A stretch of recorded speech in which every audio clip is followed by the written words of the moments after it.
file in regards to the FEMA 72-hour notification that we've heard so much about in the last day. And it says here, KBR, Government Defense and Infrastructure, Project Overview and Anticipated Project Requirements. And it says here, KBR is establishing a national quick response team for our current Federal Emergency Management Agency and U.S. Army Corps of Engineers work, and for anticipated future contracts.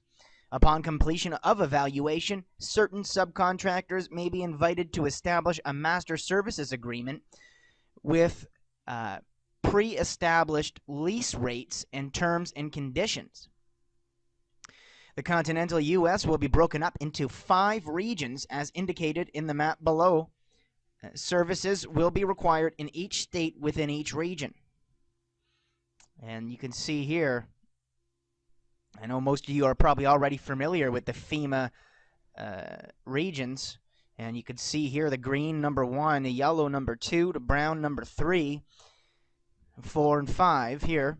And I don't know if this means this is the first they're going to be up in this region, and second over here, and third, and these are the priorities.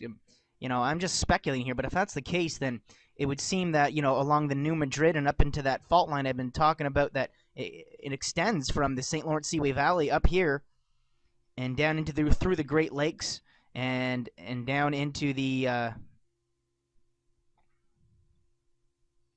New Madrid. So, that maybe that's right. They're starting out here and here first because they're going to have to. And once a disaster occurs along the New Madrid, then they're going to be hitting these areas here. And so who knows? I mean, I'm just speculating right there. But I'll link you guys up to the entire document. And it says here, anticipated project requirements. Establish services listed below within 72 hours for initial setup and respond within 24 hours for incremental services. This is a contingency project, and it should be stressed that lead times will be short with critical requirements due to the nature of emergency responses. Subcontractors must be flexible and able to handle multiple shifting priorities in an emergency environment. Supply lines needed must be short but not necessarily pre-positioned. And it goes on to say that the personnel on site to be covered by these services will depend on the size and scope of the recovery effort. But for estimating purposes, the camp will range in size from 301 to 2,000 persons for up to 30 days in length. The offerer will not have to submit a proposal for each service in each state. Please identify which state and/or region your company can perform the requested services. The descriptions of the services are for reference only, and any and all specific requirements will be forthcoming with detailed statements of work in an RFP solicitation. And it goes on to talk about a few of the other things, and so I'll link you guys up with that article, and you can check it out yourself and read it. However, it's also worth noting that another reason why they could have these labeled as 1, 2, 3, 4, all in this area, this is the most densely populated area in North America, right up in this region. And, most of Canada lives right along this area too, all along here. And so that could be another reason. But again, I'm just speculating there. So we'll get to this next article I wanted to show you that also touches on this topic.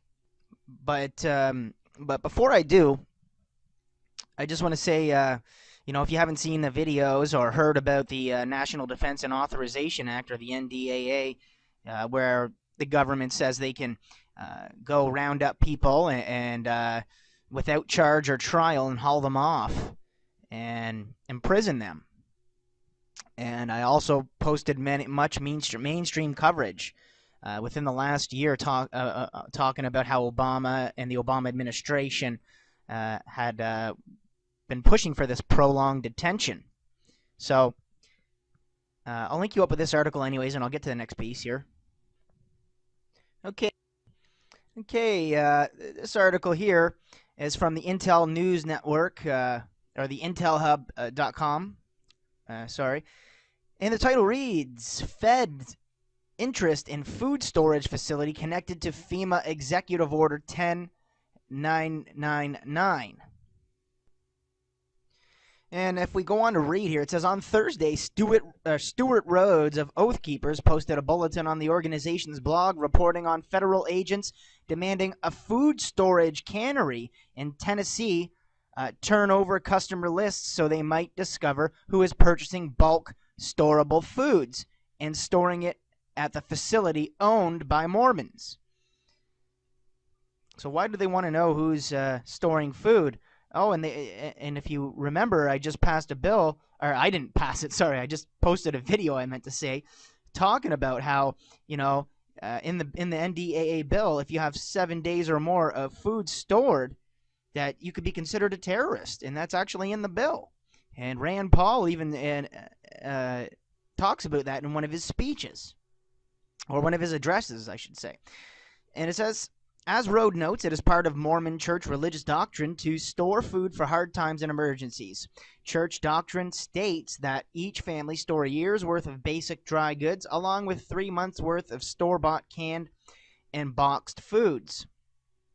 These church canneries also often sell food storage items to non-church members, seeing it as both morally right and prudent to help their neighbors store food, whatever their faith, Rhodes explains. He then speculates as to why the feds would demand customer lists. DHS/FEMA wants to know which Americans have food storage so the federal government can at some point, or can at some future point, confiscate that food.